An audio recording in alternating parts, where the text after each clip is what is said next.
Good morning, world of readers. I am Book Dragon Erin, and I would like to welcome you all back to my booktube channel, where today I will be reviewing The Prophecy by Nina Croft.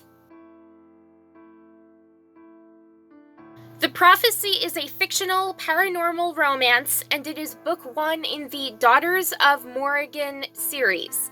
Now, in that series, we have Prophecy, Darkness, Witch's Moon, and Bewitched Before Christmas. I did not know that vampires celebrated Christmas, but I guess anything goes in fiction. Moving on to the plot, whoever sacrifices the virgin Raven Cole on her 21st birthday will achieve a great victory in the war between good and evil. That's bad news for Raven.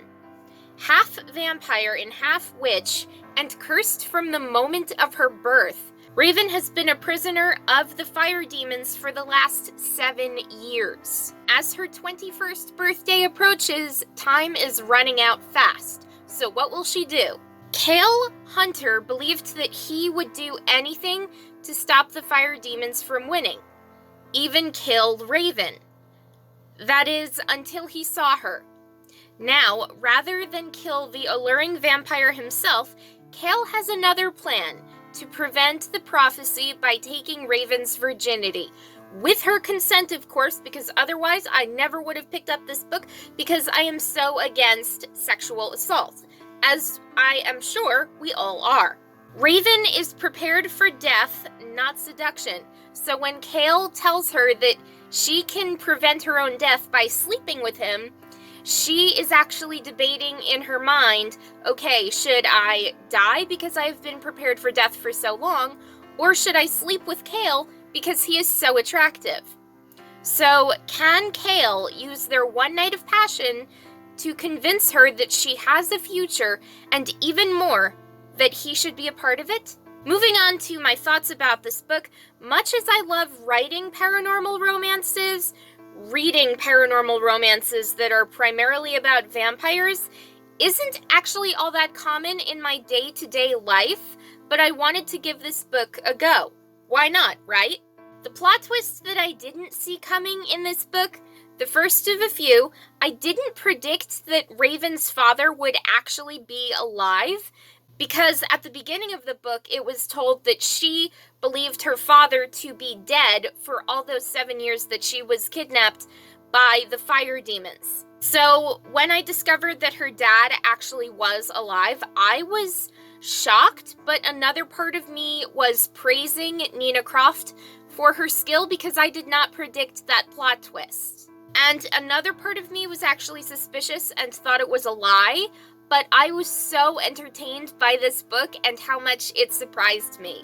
I also think that Raven is one hell of a badass prisoner of the fire demons, because even though it was never confirmed in her childhood that she was a seer of prophecies, much like her mother, Raven had the cojones to tell the fire demon lord that he would have a horrible death.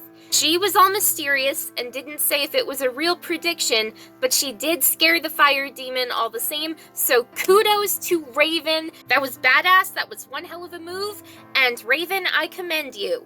As you might be able to tell, I love Raven as our leading lady, and I want to see the best for her as a character and as a badass vampire who can make fire demons wet themselves in fear of her.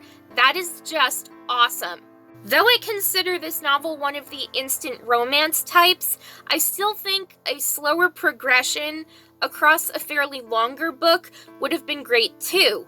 Still, I love Cale's explanation that shapeshifters mate for life, that he chose her, and that he believed that Raven was meant for him from the get-go. It's so cute seeing a shapeshifter go all lovey-dovey and protective, don't you think, or is that just me? About the climax of the novel, I feel a bunch of mixed emotions on this. I mean, Cale told Raven that she was the one for him and he loved her. Raven felt the same, head over heels in love with Cale. When he told her that he wouldn't leave her with the fire demons, she lied to him to save his life. Cale, I've got the gift of foresight. I saw our future together, and you and I were married with a little baby boy in our arms. If you stay, we both die. If you leave now and save yourself, that future is protected and it will come to pass. And with that, Kale actually left Raven.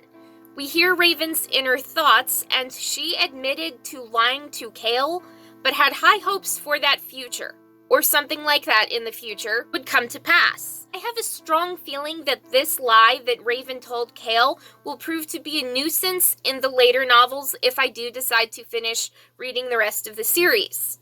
Moving on to my final notes for this book, I would give this novel a 4 out of 5 stars rating because it was so fantastic to read, but it still wasn't my favorite novel of the year, so that's why I just gave it 4 out of 5 stars instead of 5 out of 5 stars. This novel was a dramatic, steamy, quick read with vampires and witches and shapeshifters that had me hooked from start to finish in just one sitting.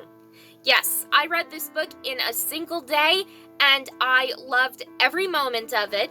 And final thought, will I read the rest of the books in the series?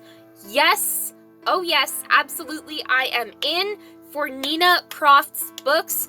I swear I wish there was more of a popularity to this series because I could potentially see this as the next big thing in the paranormal fantasy world.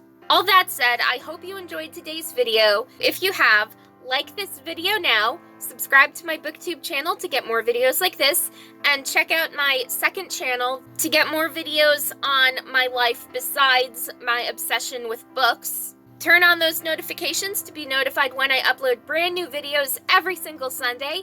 Keep on reading and have a great day, everyone.